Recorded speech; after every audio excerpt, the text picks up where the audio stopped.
무슨 느낌이냐면 술자리에서 오늘 내가 너 어떻게 하고 감옥 간다 이러면서 막 영화에서 어떻게 해 본것 어떻게 해 하면서 나갔는데 둘이 가위바위보 어. 딱밤 약간 이러고 있는 어, 수준이 어. 돼가지고 이럴 거면 그렇게까지 왜 이렇게 시장을 흔들어 망가뜨려놨는지. 놨나. 예, 맞아요. 네, 여러분 안녕하세요. 어하, 반갑습니다. 5월 19일 월요일 업비티 오네요. 자, 오늘은 싱겁게 끝난 미중 관세 전쟁. 근데 끝났다고 해서 끝난 게 아니에요. 여러분들 도망가시면 안 돼요. 요거 되게 중요한데 지금 어떻게 흘러가고 있는 거야? 막 미국하고 중국이 서로 막 너는 이놈아 100%너 200%요 막 이런 식으로 해서 얹고 거의 뭐 시장 통해서 얘기하는 것처럼 서로 관세를 막 높여가지고 난리가 나더니 갑자기 협상을 했다라는 네. 뉴스가 지난주에 나왔어요. 근데 그 뉴스가요, 관세 한창 막 속보로 관세 높인다는 뉴스가 나올 때보다 약간 작게 나왔던 것 같아. 그쵸? 네. 그냥 어떻게 정리가 됐냐? 중국은 미국산 수입품에 10%의 관세를 물리고 기존에는 막 100% 이랬는데 미국은 중국산 수입품의 30%, 사실 기본은 10%인데 펜타닐 관련된 관세를 20%를 붙이면서 이건 좀 특수한 거잖아요. 네네. 총 30%의 관세를 물리기로 합의를 했어요. 이전까지는 관세 전쟁이라고 했었죠. 전쟁이라는 말 잘 안 붙이는데 그쵸. 이건 관세 전쟁 맞았어요. 진짜 전쟁이었어요. 진짜 네. 전쟁이었어요. 근데 지금 이제 좀 끝난 것 같은, 싱겁게 끝난 것 같은 느낌입니다. 물론 우리에게는 잘 된 일이지만, 걱정을 했으니까 잘 된 일이지만 왜? 뭔 일이야? 그쵸. 봐야 될 것 같은데요. 그러니까 현지 시각으로 10일하고 11일, 그러니까 중립국 스위스 제네바에서 미국, 중국 고위급 무역 협상이 있었어요.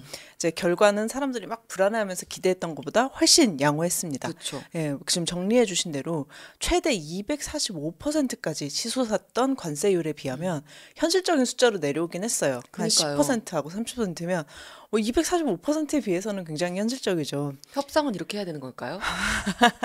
근데 사실 이제 미국하고 중국이 만난다는 소식만으로도 막 증시가 오르고 그랬어요. 왜냐하면 맞아요. 뭐 245% 이거 약간 비현실적인 숫자잖아요.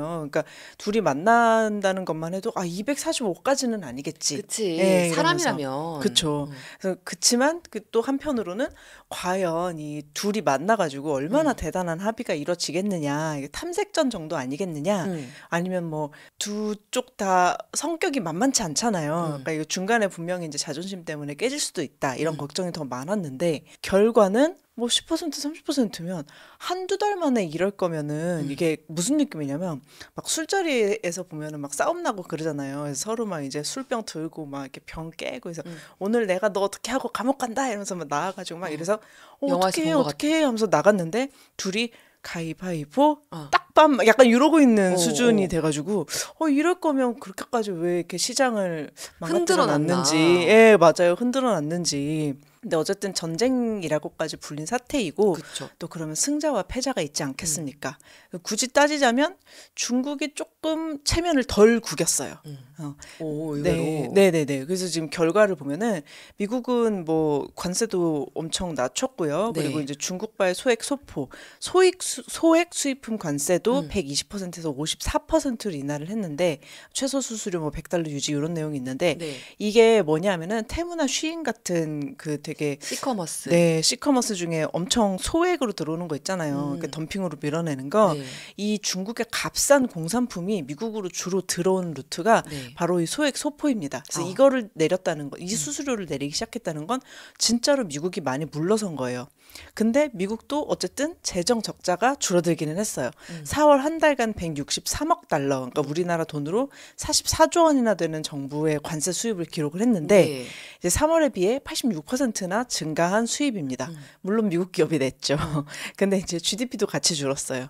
펜실베이니아 대학교 와튼스쿨, 뭐 페너튼 예산모형 뭐 이런 어려운 게 있거든요. 근데 여기서 이제 이대로 막 관세 물리고 그러면 연간 GDP가 최대 6% 감소할 수 있다고 경고했는데 네. 6%가 농담이 아니에요. 우리는 뭐 1% 올랐다고 막 이제 그쵸. 막 이렇게 박수치고 있는데 미국이 좀 훨씬 더 많이 좀 지고 있는 상황이죠, 사실. 네. 근데 사실 지금 재정적자 얘기를 하셨어요. 분명히 저희 정희님이 이 관세 개념 한번 정리하고 관세 전쟁 막 선포됐을 때, 시작됐을 때 이 미국 정부의 재정적자와 관세의 상관관계를 설명을 해주셨었거든요. 저희 어피티 온에어에서 더보기란에 링크 넣어놓을 건데 넣어놓을 거니까 이제 설명을 하셨는데 아직도 조금 어렵습니다. 관세 뭔지, 관세 선포한 배경에서 왜 재정적자 얘기 나오는지 이거 한 번 더 설명해 주세요. 관세 이제 국경 통과세죠. 이제 수입해오는 기업이 해외에서 이제 저 물건을 가지고 오면 국내보다 저렴하거나 아니면 국내에 없는 물건이다, 더 뛰어난 물건이다 해서 잘 팔릴 것 같으니까 가져오는 거잖아요. 사실 네. 수입업자가. 그러니까 이제 정부가 또 장사에서 이익을 보는 너희가 책임을 지라는 거예요. 왜냐하면 수입 물건이 팔리는 만큼 국내에서 만든 물건은 안 팔리잖아요. 그렇죠. 정부 입장에서는 조금 괘씸하니까 수입업자 너희가 세금을 좀 내가지고 관세를 예, 내. 관세를 내가지고 이제 정부가 그 돈을 받아가지고 뭐 내수를 좀 이제 뭐 육성을 한다든지 복지를 해준다든지 하겠어 하면서 걷는 세금입니다. 그래서 관세를 높이면 이게 수입업자는 이익이 줄잖아요. 그쵸. 그러니까 이제 결국 수입을 좀 하지 말라는 얘기고요. 관세를 돈을 더 내야 낮추면, 되니까. 예, 관세를 낮추면 좀 시장이 자유시장 경쟁이 돼가지고 국내 소비자들 위주로 좀 어떻게 잘 해주겠다 이런 거고요. 근데 미국이 워낙 해외와 무역을 하면서 적자를 많이 보니까 이제 미국 기업 보고 손해 보는 해외 무역 하지 말고 이제 내수 산업을 내수에서 좀 비싸더라도 내수 공산품 써라 이렇게 못을 박은 거죠. 그러니까 수출을 많이 하던 중국은 이제 공정무역이 아니다 이러면서 발끈을 그쵸. 했고 다른 국가들도 역시 발끈하고 싶었으나 미국 시장이 워낙 크니까 조금 이제 엎드려가지고 눈치를 보고 있는 상황이었죠. 나 되게 기분 안 좋다, 형님. 약간 이런 느낌일까요? 네. 막 네. 뭐라고 하고 싶은데 지금 발등에 불이 떨어졌는데 너무 뭐라 그러면 또 찍힐까봐. 네, 그러니까 이건 약간 눈치를 아니다. 보는 네. 조금 아닌 것 같은 그런 전망이 나옵니다. 그러니까 돌려 말하기 화법으로 그쵸. 불편한 기색을 보였는데 맞아요. 그 와중에 미국이 가장 먼저 협상한 국가가 어디게요, 여러분? 영국인데요. 그렇다면은 영국이 가장 먼저 형님 하면서 이렇게 납작 엎드렸던 건지 갑자기 미국은 또 다른 국가도 아니고 왜 영국하고 가장 먼저 협상을 했을지 궁금해요. 네, 사실 이제 우리 얘기를 영국에 들었으면은 내가 형님이거든 했을 것 같기는 한데요. 근데 뭐 지난 8일에 있었던 일입니다. 영국이 처음으로 미국하고 관세 협상을 했고요. 근데 사실 영국은 미국한테 흑자를 막 내는 국가는 아니에요. 그러니까 적자와 흑자 차이가 그렇게 많지 않고 균형 무역을 하고 있습니다. 그러니까 비슷하게 이제 밸런스가 맞추는. 그리고 이제 영국은 또 제조업 위주 국가도 아니고 서비스업이 굉장히 강해요. 금융 같은 거. 예, 이제 이런 거는 근데 국경을 좀 자유롭게 넘나드는 서비스잖아요. 그 내수도 되게 잘 돌아갔고요. 맞아요. 그래서 콘텐츠나 이런 거에 세금을 물릴지 지금 고민하는 시대여가지고 관세 물리기가 쉽지가 않아요. 그러니까 이제 서로 관세 협상을 하기가 조금 쉬웠죠. 관세는 실제로 질량을 가진 물건이 물리적으로 국경을 넘나드는 제조업에 대한 이야기라고 봐도 크게 틀리지 않습니다. 그러니까 네. 우리나라 같은 제조업 국가들이 좀 이제 관세 얘기 나오면 이러고 있는 거죠. 그래서 어쨌든 영국은 미국하고 굉장히 좀 특별한 관계예요. 네. 그래서 트럼프 입장에서는 영국하고 가장 먼저 합의를 봐두어야 좀 체면이 섰고요. 네. 그래서 영국도 브렉시트로 EU에 묶여있지도 않잖아요. 그리고 또 경기가 지금 되게 안 좋아요. 그래서 EU하고 이전만큼 무역이 안 되는 상황에서 최대 무역 파트너 중 하나인 미국하고 뭐라도 좀 빨리 맺으면 좀 좋은 상황이어가지고 예, 얼마 안 남은 제조업인 철강이라든지 자동차 같은 게 좀 타격을 크게 입기도 했고요. 그래가지고 이제 빨리 이제 서로의 이해관계가 맞아서 협상이 좀 잘 됐는데 근데 문제는 네. 지금 사실 트럼프 정부 들어와서 협상이 다 그런데 이게 진짜로 하려고 한다기보다는 그냥 일단 지르고 보는 거거든요. 네. 미국이요? 미국이요. 네, 그래서 이 관세 협상 영국이랑 맺은 거에 세부 내역이 전혀 구체적이지가 않습니다. 대충 한 거죠. 그래서 도대체 어떻게 하겠다는 건지 잘 나오지가 않아요. 우리 앞으로 되게 잘 협력하겠다. 네. 그래서 이렇게 그냥 하고 찍은 걸까요? 큰 그림만 그려놓고 이 네. 안에서는 잘 모르겠어 어떻게 되겠지 약간 이런 건데 그래서 과연 어떻게 될지 지켜봐야 되는데 이제 좋은 소식과 나쁜 소식이 동시에 이제 하나인데 어쨌든 기본 관세 10%는 유지가 됐어요.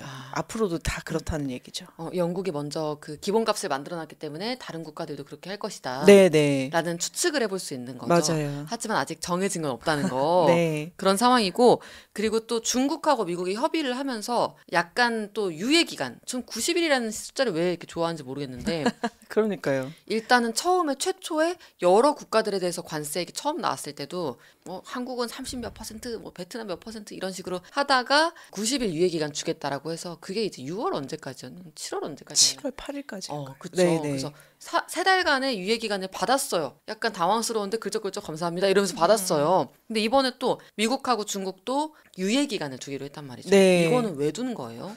그러니까 90일 휴전이라고 네. 지금 뭐 표현이 보도가 돼 있죠. 나오고 있잖아요. 그래서 어쨌든 뭐 그날 이제 공동 성명 이렇게 딱 나오고 나서 제네바에서 양국이 각자 수입품 겨냥한 추가 관세율 중에 91%포인트를 취소를 하고 네. 진짜 비현실적인 숫자네요. 그러니까 24%포인트는 90일간 유예하기로 했습니다. 근데 이 90일간 다시 이제 협상을 진행하기로 한 네. 거예요. 휴전이죠. 그러니까 이 휴전이 끝나도요. 근데 이 반영구적으로 깎인 91%포인트는 다시 안 올리기로 했어요. 물론 지켜질지는 모르겠습니다. 이제 뭐 아무것도 믿을 수 없기는 하죠. 이제 대응이야 저희도 맞춰서 하겠지만 뭐 완전히 안심이야. 뭐 이제 나는 안전해. 뭐 전 세계에서 아무도 이런 기분을 느끼고 있지는 않거든요. 그 누구도. 네. 왜냐하면 근본적인 문제가 그대로 있기 때문에 그렇습니다. 근본적인 문제가 네. 대략적으로 어떻게 될 수 있을까요? 대미 근본적인 그러니까 문제가 그러니까 어쨌든 중국이 수출을 굉장히 많이 하고 미국이 적자를 엄청 보고 있는 거는 지금 뭐 구조가 바뀌지 않는 한 해결이 안 되는 거잖아요. 그거는 그냥 현실이죠. 네. 현실 맞아요. 직시를 해야 되는 문제인 거고 네. 또 이제 오늘자 머니레터에 또 JYP가 또 기사를 썼는데 미국의 부채가 엄청 많아요. 그래서 이런 상황에서는 관세라도 받아가지고 관세라도 올려가지고 그런 걸 좀 해소를 해야 되지 않냐 막 이런 얘기도 있고. 맞아요. 근데 그런 얘기할 때 관세를 올리는 건 어떤 방법적인 해결의 어떤 방법 중에 하나고 현실은 그렇다는 거예요. 미국 부채가 엄청 많고 미국이 또 지금 되게 좀 그렇게 쉽지 네, 않은 난이도도 네. 높은 상태고 네. 중국은 원래 수출을 많이 하는 국가고 뭐 등등 해가지고 맞아요. 현실적인 네. 그런 문제가 있다. 네. 자, 그런데 중국이 이렇게 원활하게 대화가 되는 게 당연히 어떤 그 협상에서 잘했겠죠.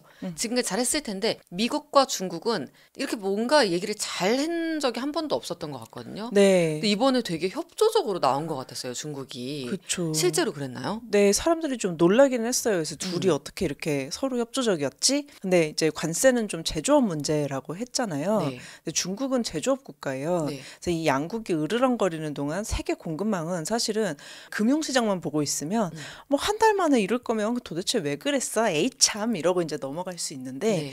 근데 제조업 측면에서 보면은 공급망은 지금 회복이 전혀 안 되고 있고 한 달간 너무 많이 코로나 때도 이미 망가졌는데 지금 더 망가져 있고 90일간 휴전을 했다고 해서 이게 공급망이 지금 회복이 시작된 게 아니에요. 오히려 네. 이제 더 망가지고 있거든요. 그래서 우리 바로 직전 뉴스토스트에서도 이야기를 했었지만 이 불확실성은 기업들, 특히 제조업 기업들의 의사결정을 멈추게 만듭니다. 맞아요. 이제 당장 물가가 오르고 재고가 바닥나면 뭐 그거는 뭐 내수를 돌리든 아니면 사람들이 100년 전처럼 약간 아껴가면서 살든 뭐 막 죽거나 그러지는 않거든요. 근데 의사결정이 지연이 돼서 투자가 멈추면요. 공급망은 확실히 죽어요.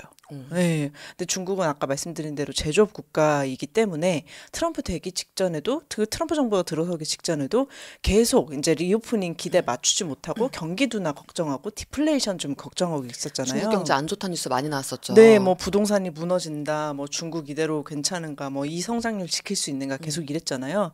그래서 사실은 내부에서 불만이 많았어요. 중국 내부에서 야 이거 이대로 안 되는 거 아니야? 그러면서 막 엄청 뭐 대규모 시위 있고 그랬었잖아요. 그렇죠. 오히려 이제 트럼프 대통령이 들어와가지고 갑자기 관세를 이렇게 매기는 바람에 그 불만을 억누르는 바깥의 적 역할을 하면서 중국 정부를 좀 살려준 면이 있어요. 네. 그래가지고 이제 중국이 이대로 정말로 제조업이 다 죽어버리면 우리는 이제 이대로 가면 다시 우리 중국 정부에 대한 불만이 올라오겠다 싶어가지고 좀 협조적으로 나온 게 있어요. 그러니까 중국도 이 이상 내부 불만이 쌓이는 걸 원하진 않았을 거예요. 맘대로 하기에는 워낙에 좀 안 좋은 상황이었었기 때문에 그런 네. 것이다. 그래서 중국이 그렇다면은 지금 상황이 여러모로 안 좋기 때문에 미국과의 협상에서도 약간은 살짝 그렇게까지 우기지 않고 꼬리를 살짝 내렸다라고도 볼 수 있는데 이번 협상에서 뭐 중국이 이겼다고 볼 수 있는 걸까요? 일단 굳이 따지자면 중국이 이겼다고 저는 이제 개인적으로 보는데 뭐 보도가 나오는 걸 보면 뭐 정도의 차이가 있을 뿐 어쨌든 중국이 좀 더 체면을 차렸다 다들 이렇게 보더라고요. 근데 사실 이제 뭐 국제 분쟁이 됐든 기업 협상이 됐든 이제 싸워서 이기는 게 아니거든요. 이겨놓고 싸워야 돼요. 그러니까 토론에서 이긴다. 협상을 해가지고 내가 논리로 뭐 압살을 한다. 뭐 이거는 말도 안 되는 얘기고요. 그냥 이제 진짜로 마주 앉은 상태에서 뭔가 승패가 결정이 되는 거는 전혀 아니고 내 승리를 확인하는 자리예요. 그냥. 근데 이번에 마주 앉은 타이밍에 승리를 확인한 거는 중국 같습니다. 이제 다만 두 국가가 의외로 근본적으로 이해관계가 일치하는 부분이 있어요. 네. 바로 중국의 소비시장 확대예요. 아, 오히려 미국 입장에서도요? 네, 미국도 중국이 소비시장 확대가 되기를 바래요. 왜냐하면 지금 중국이 계속 수출만 해가지고 우리 미국 물건을 수입해가지는 않고 중국 물건을 수출만 하니까 지금 불만인 거잖아요. 그렇죠. 그 안에서 소비 좀 해야 되는데 소화도 좀 해야 되는데. 그렇죠. 근데 중국도 사실은 소비 부진이 걱정이거든요. 네. 그래서 이거 자체에 대해서는 서로 두 국가의 이해관계가 맞아요. 근데 이걸 어떻게 풀어 나가느냐에 대해서 서로 완전히 딴 생각을 하고 있는 거예요. 네. 그러니까 중국이 우리는 거대한 내수 시장을 갖고 있다고 얘기하잖아요. 근데 그거는 제3자 입장이고요. 우리 입장에서 당연히 보면 중국 거대한 내수 시장인데 중국 자체만 보잖아요. 그러니까 중국 입장에서 중국을 보면 좀 무서울 정도로 소비를 안 해요. 아, 진짜 그렇게까지. 네. 그러니까 GDP에서 소비가 차지하는 비중이 미국은 70%, 미국 엄청 중요하죠. 그래서. 우리나라는 한 50% 조금 아래, 네. 중국은 38%밖에 안 돼요. 그래요? 네. 중국 국민들이 다 중국 시장을 돌리는 줄 알았는데 중국 시장을 돌리고 있긴 하지만 그게 자체로 유의미하지 보면 않다는 거예요? 자체로 보면 요만한 거예요. 진짜. 수출이 너무 큰 거예요? 네, 수출만 엄청 하고 중국인들은 돈을 되게 안 써요. 그래서 저축률이 되게 기이할 정도로 높거든요. 네. 그래서 이거를 소비를 끌어올려야 이제 중국도 이 중진국 함정에서 벗어나서 뭐 선진국을 바라보겠다 이렇게 할 수 있는데 사실 근데 이게 정치적으로 되게 어려워요. 그래서 결국 소비를 올려주려면 버는 돈이 많아야 되잖아요. 일하는 사람들이 좀 월급을 많이 받아야 네. 돈을 쓰는데 이 월급을 올려주잖아요. 그러면 우리나라도 옛날에 똑같이 겪었던 문제인데 월급을 올려주면 제조업의 그 수출 가격이 같이 오를 수밖에 없어요. 왜냐하면 그 인건비라는 인건비가 원가가 원가가 엄청 들어가니까. 오르잖아요. 그리고 동시에 인플레이션이 옵니다. 네. 근데 우리는 이거를 극복을 했거든요. 고도성장기에. 근데 여기서 이제 미국이랑 걸리는 게 뭐냐면 중국은 이제 이 소비시장 살려야 되는데 소비시장을 살리려니까 인플레이션이 오고 수출이 잘 안 될 것 같아. 미국은 야 너네 그런 거는 모르겠고 너네 소비시장 확대해야 돼. 그리고 그러면 너네 지금 환율 조작해가지고 뭐 위안화가 지금 가치가 너무 낮잖아. 네. 이것만 올려도 지금처럼 수출이 말도 안 되게 중국산만 수출되는 게 아니고 자연스럽게 너네 소비시장 커지고 미국산 수입을 할 수 있어라고 네. 얘기를 하는데 중국 정부로서는 환율을 그렇게 가치를 중국 규모에 맞게 올리기를 싫어하죠. 왜냐하면 이러면 수출이 정말 미국 말대로 안 되니까. 네. 근데 이제 우리는 이때 어떻게 했었냐면 그냥 금융시장을 좀 개방을 했어요. 금융시장 개방을 하면서 자연스럽게 관리를 했거든요. 물론 이제 그렇게 시작을 하면서 외환위기가 오기는 했는데 중국은 이제 그런 정도로 변동성을 좀 감당하기가 싫은 거죠. 네. 이제 이게 근본적인 해결책이지만 공산당 일당 독재 체제에서는 이 환율의 변동성을 인정하기가 싫은 거죠. 그래서 지금 이제 미국은 사실은 이제 관세는 미끼로 두고 환율 전쟁으로 넘어갔거든요. 네. 환율을 어떻게 하라고 하고 싶은 거고. 그렇죠. 네. 방금 전에 우리 시청자분들이 찐님도 중국은 왜 이렇게 소비가 부진해요? 라고 네. 하시고 우리 톰파티님도 중국 소비 적은 거 너무 의외고 다음번 주제로 중국 소비 문화 듣고 싶어요 하시는데 제가 그래서 찰나의 순간에 정희님 말 이렇게 들으면서 살짝 찾아봤어요. 일단 중국 같은 경우는 문화적인 게 있어요. 당장의 이유를 찾아보면 부동산 경기가 둔화되고 가계가 저축률이 줄어들어서 이런 식으로 얘기하는데 그거는 저희한테 안 와닿잖아요. 문화적인 차이가 뭐가 있냐 봤더니 예전부터 사회보장제도가 부족해서 가게에서 각 집에서 집집마다 예비적으로 저축을 하려는 동기가 강했다고 합니다. 이게 어떻게 보면은 사회에서 내가 최악의 상황일 때 이거를 뭔가 완충해주는 쿠션을 마련을 해놨을 것이라는 심리나 기대가 부족하다 보니까 우리가 비상금 이만큼 마련해내야 돼. 이런 식으로 저축해야 돼. 아껴야 돼. 라는 게 좀 강해졌다. 이게 좀 굳어져 있다. 라고 하네요. 이것도 굉장히 좀 재밌는 얘기인데. 네, 맞습니다. 이게 좀 문화적인 차이였고요. 그래서 결국에는 이 서로 미국과 중국이 각자 여러 가지 사연도 있고 배경이 있지만 이 자본시장의 질서에서 기준이 서로 되려고 하려는 그런 거대한 싸움이지 않을까 싶어요. 그리고 우리는 저희의 이제 희망 회로로는 주요 조연 이런 이제 서브캐 같은 네, 느낌인데 네. 되게 팬이 많아. 야, 이랬으면 좋겠는데 약간 서브캐 서브의 친구 뭐 이런 느낌인데 어쨌든 우리는 주연은 아니고 조연이에요. 현실이에요. 근데 이런 상황에서 은근슬쩍 뭐 10%, 30% 관세 왔다 갔다 이런 얘기 오가는 걸 다행이다라고 받아들이는 게 이게 또 맞을까요? 다행이지만 다행이 아닌 상황이죠. 그러니까 사실 근데 그 은근슬쩍 지금 관세 10%가 네. 너무 이제 뭐 진짜 다행이다 이렇게 된 상황이잖아요. 이게 우리나라로서는 제일 당황스러운 포인트인 것 같아요. 한미 FTA가 날아갔어요. 그래서 그러니까 이거 저는 한미 FTA 도입할 때 그 우리나라에서 얼마나 격렬하게 시위를 했는지 기억을 맞아요. 하거든요. 좀 어릴 때긴 했는데. 네네. 그 대학 막 들어갔을 때 같아요. 음. 근데 이제 그때 그렇게까지 막 우리가 열심히 해가지고 네. 만든 FTA인데 순식간에 날아갔어요. 막 하루 맞아요. 이틀 만에. 그래서 우리도 지금 협상 중이지만 우리나라도 어쨌든 그 관세 10%는 깔고 가겠구나 하는 짐작을 할 수가 있어요. 이 10%라는 기본값에 위에 뭐가 얹히는 건데 사실 좀 이게 맞나? 맞는 거야? 이게 이렇게 되는 게 맞아? 이 생각을 계속 하게 세계 되죠. 질서가 이렇게 갑자기 손바닥 뒤집듯이 바뀔 수가 있어? 우리가 심지어 공들이고 역사도 그쵸. 쌓여 있는 그런 네. 협인데. 맞아요. 그러니까 거의 뭐 가스라이팅을 지금 당하고 있는데 245%에 비하면 거저라고 생각하는 이 가스라이팅. 잠깐 이제 경제 상식 용어를 설명을 하자면 이 행동경제학 용어인데요. 네. 이거를 정박 효과, 단내림 효과, 앵커링 효과라고 합니다. 들어본 것 같아. 네네네. 그러니까 협상 테이블에서 처음 언급된 조건에 이제 심리적으로 좀 얽매이게 되는, 그래서 판을 깨는 생각을 하지 못하고 이 조건이 마치 나한테 어떤 단단한 규칙이 돼가지고 이 안에서만 최선을 찾으려고 하는 그 맴맴 도는 그거를 이 앵커링 효과라고 해요. 거기서 이유를 찾고 거기서 이제 집착을 하고. 맞아요, 그쵸? 맞아요. 이게 이제 인간의 어떤 행태적 본능이기 때문에 맞아요. 이 이야기 듣고 생각해보니까 나도 그런데 하시는 분들 많으실 것 같아요. 그래서 마케팅 전략으로도 많이 쓰입니다. 이제 인간의 사고와 판단은 맨 처음 접한 정보의 범위에서 벗어나지 못하기 때문에 왜 쇼핑몰 들어가면은 막 원래 원가 70만 원인데 90% 할인해서 7만 원이다 그러면 되게 막 7만 원 하잖아요. 미쳤어. 근데 사실 똑같은 거 검색해보면 어딘가에 5만 원에 팔고 있거든요. 믿고 싶지 않아요. 70만 원이라는 내가 딱 접한 원가 70만 원 여기에 얽매여가지고 딱 이거 원래 판단을 하게 되게 되는 비싼 거죠. 거야. 맞아요. 하고 싶은. 전 세계가 지금 트럼프의 앵커링 효과에 좀 당하고 있습니다. 기준이 245% 관세니까 10%가 엄청 낮은 것처럼 느껴지는 거예요.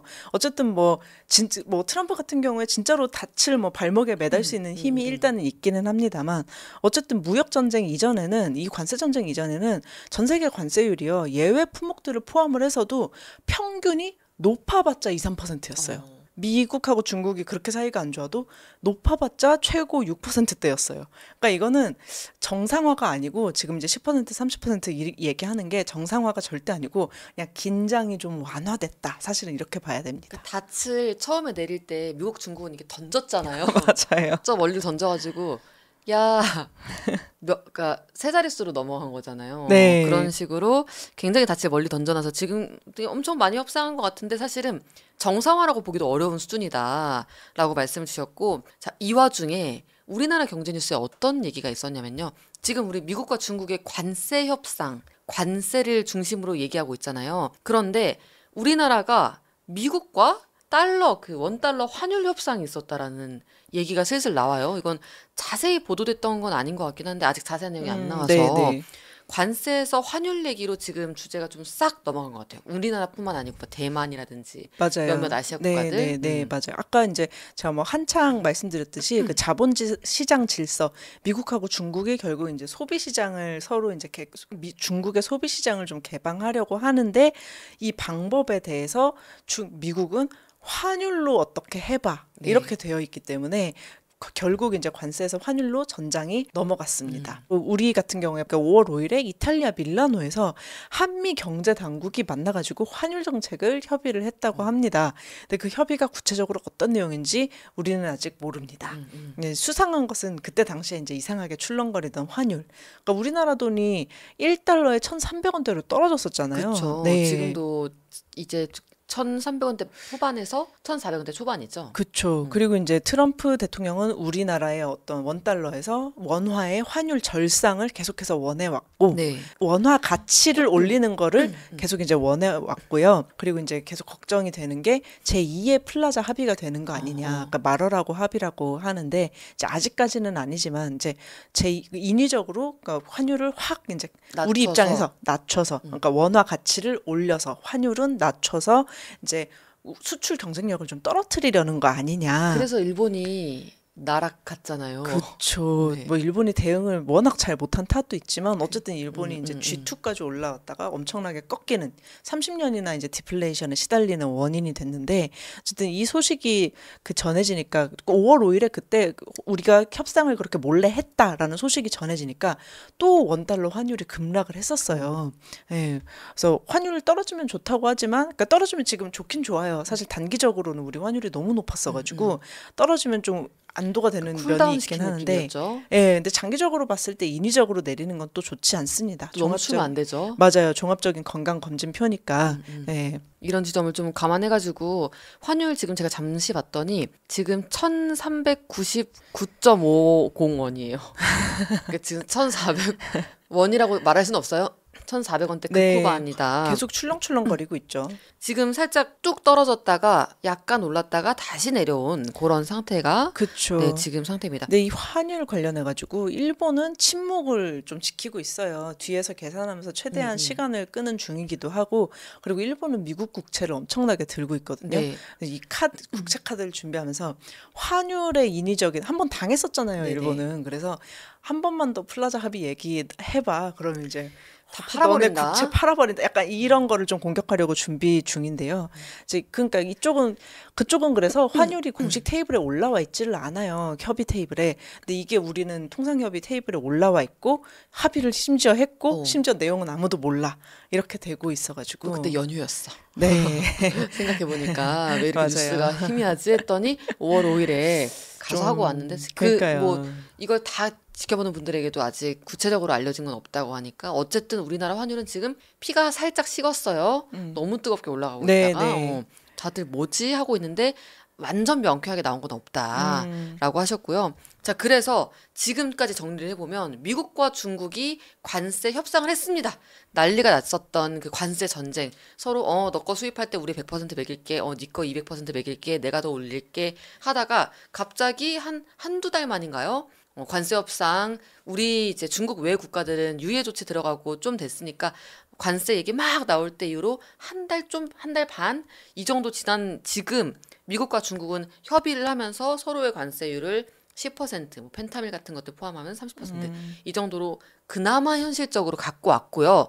그리고 우리나라하고 미국은 또 환율 가지고 협의를 하고 있습니다. 다른 아시아 국가들도 협의를 하는데 뭐 지금 달러 가치를 인위적으로 낮추려는 노력이 보인다라는 얘기가 아시아권에 돌고 있고요. 네. 이렇게 뭐 환율, 관세 하나만 들어도 머리가 아파가지고 떠나고 싶은 그런 주제로 여러분들 잘 들으셨습니다. 지금까지 잘 오셨어요. 마무리로 앞으로 세계 경제와 우리나라 경제는 어떻게 흘러갈지 안심해도 되는 흐름인지 아니면 또 우리가 어떻게 받아들여야 될지 궁금해요. 전혀 안심해도 되는 흐름이 아닌 것이 그러니까 제조업 국가에 관련된 얘기라고 말씀드렸잖아요. 네. 근데 우린 제조업 국가잖아요. 완전요. 그 중에서도 중요한 거는 반도체하고 완성차 아니겠어요. 반도체 여전히 좀 때리고 있고요. 그러니까 뭐 갑자기 이제 미국하고 중국이 이제 뭐 가위바위보 딱밤 요 수준으로 이렇게 갔다고 해도 반도체에 관련해 가지고는 아직도 이제 으르렁거리고 있습니다. 그래서 이제 좀 걱정이 되고요. 우리나라나 EU 같은 경우에 지금 무역 협상이 좀 잘 안 되고 있는 거 그거는 완성차의 관세를 양보할 수 없어서 좀 이렇게 맞서고 있고요. 이제 이 관세 전쟁 때문에 우리나라 제조업 취업자가요 6년 만에 최대폭으로 감소했습니다. 공급망이 계속해서 망가지고 있어서 이게 좀 전혀 이제 안심해도 되는 흐름은 아니고요. 그러니까 대선은 우리가 앞두고 있잖아요. 네. 그래서 이 부분이 좀 궁금하실 거예요. 과연 어떻게 우리가 미국의 어떤 트럼프 행정부의 좀 관세나 환율에 관한 좀 이제 태클, 좀 무리한 요구에 맞대응을 할까 이게 궁금하시면 이제 그 각 대선 후보의 어떤 정책을 찾아보시면 판단에 좀 도움이 되시냐면 정책을 좀 봐야 돼요. 산업 정책. 네, 외교나 이런 것보다도 외교나 뭐 주가 증시 이런 것보다 산업 정책을 좀 보시는 게 판단에 훨씬 도움이 되실 거고요. 그러니까 구체적으로 어떤 기준을 갖고 봐야 되냐? 국제적인 공급망 재편 트렌드에 맞춰서 우리가 좀 거시적으로 이제 중후장대 산업이라고 하죠. 뭐 반도체, 뭐 조선, 뭐 자동차 이런 거를 좀 이제 거대한 산업이라 그래가지고 그쵸. 중후장대 산업이라고 하거든요. 이런 산업을 어떻게 움직여가지고 경쟁력을 좀 갖출 것인가 네. 이제 그거를 좀 따져보시면 될 것 같고요. 그래서 조금 더 이제 단기적인 현안으로 가자면 네. 우리 외교 당국의 태도 문제도 지금 좀 신경을 써야 될 것 같아요. 그러니까 이게 7월 패키지라는 얘기가 계속 나와요. 왜냐하면 그 90일 협상 유예, 그 관세 유예를 했잖아요. 중국하고 그 90일이 끝나는 시점이 7월 8일이에요. 근데 그 그만두고 나간 전 기재부 장관이 이 7월 8일까지 싹 다 합의를 해버리겠다고 7월 패키지라고 이제 그 네. 얘기를 하고 그만두셨거든요. 근데 이제 뭐 2+2 뭐 이런 얘기 계속 나오는데 이게 관세, 비관세 조치, 뭐 경제 안보, 투자 협력, 환율 뭐 이런 얘기인데 이거 이렇게 빨리 끝낼 거 아닌 것 같아요. 그럼 저쪽도 이제 우리가 7월 패키지 얘기 나왔을 때, 네. 미국이 굉장히 이제 245%막 이러면서 되게 강경한 태도였어요. 근데 이제 갑자기 말을 바꿔가지고 중국하고 협상을 좀 되게 완화를 시켰잖아요. 근데 우리는 245% 분위기에서 막 겁을 먹고 7월 패키지대로 하겠습니다 하면서 협상을 해야 된다? 저는 이건 아니라고 봅니다. 그래서 우리도 좀 유연하게 대응해야 할 거고요. 이번 주에 아마 우리 실무진이 건너가가지고 그 6대 의제라고 정리가 된 거 가지고 이제 협상을 시작을 한대요. 이제 물론 이제 신용 등급을 강등당한 미국이 각국에 관세를 물려서 어떻게 다시 해보겠다 하면서 성익 협상이라면서 협박을 하기는 했는데 저는 그럼에도 불구하고 중국이라는 거대한 파트너하고 갑자기 이렇게 아유 미안했어 약간 이런 분위기가 돌아갔는데 우리가 그 옛날에 그 한 달 전에 그 분위기에서 막 겁나서 협상해야 된다? 저는 이거는 맞지 않다고 생각합니다. 지금은 또 그때랑은 사연이 사정이 다르다라고 그렇죠. 보신 거고요. 네. 그리고 말씀하신 것처럼 미국의 신용 등급이 또 최근에 강등됐어요. 국내 3대 신용평가사 중에서 두 곳은 이미 내렸었고 한 곳이 무디스라는 곳이 그래도 미국은 여전히 최고지 하고 버티고 있었는데 이번에 아닌 것 같아요 하고 엄지를 꺾었어요. 그런 식의 또 소식도 있어가지고 미국이 재정 적자를 좀 관리하는데 좀 더 노력을 기울이지 않을까. 그러면서 관세를 트럼프 예전에 얘기했던 대로 낮추지 않고 그냥 지금 정도 수준? 네. 이 정도로 그냥 가는 그래도 예전보다 높은 거잖아요. 엄청 높죠. 엄청 높죠. 그래서 네. 이제 미국에서 부채 재정 적자를 이 관세를 통해서 메우려고 하지 않겠냐라는 얘기도 나오고 있어서 막 종결됐다 끝이다 이렇게 볼 수는 없습니다. 정님 말씀처럼 아직은 좀 더 지켜보고 긴장을 해야 될 때다. 무슨 말 나올지 모른다. 이런 얘기 정리로 해보겠습니다. 네. 여기까지 그러면 정희님 오늘 관세 얘기로 자세히 말씀 나눠주셔서 감사합니다. 감사합니다. 네, 여러분. 오늘 이렇게 얘기를 나눠봤고요. 여러분들 이번 주 방송 예고하겠습니다. 수요일에는 리디로 보는 웹소설 웹툰 산업 전망 생각해볼 거리들을 우리 이찌라님이 잘 풀어서 설명을 해주실 예정이고요. 기업연구소 시간입니다. 리디에 돈 많이 쓰신 분들 계실 거예요. 오시고요. 리디로 보는 국내 웹툰, 웹소설 산업 이슈, 현황 같은 것들 지켜보겠습니다. 자, 그러면 여러분들 저희는 이번 주에도 월수목 아침 7시 40분에 인사드리면서 여러분들께 유용한 경제 뉴스 하나하나 가져오겠습니다. 여러분들 월요일도 파이팅 하시고요. 이번 주 내내 좋은 일만 가득하시길. 저희는 또 수요일에 만나요. 어바 파이팅!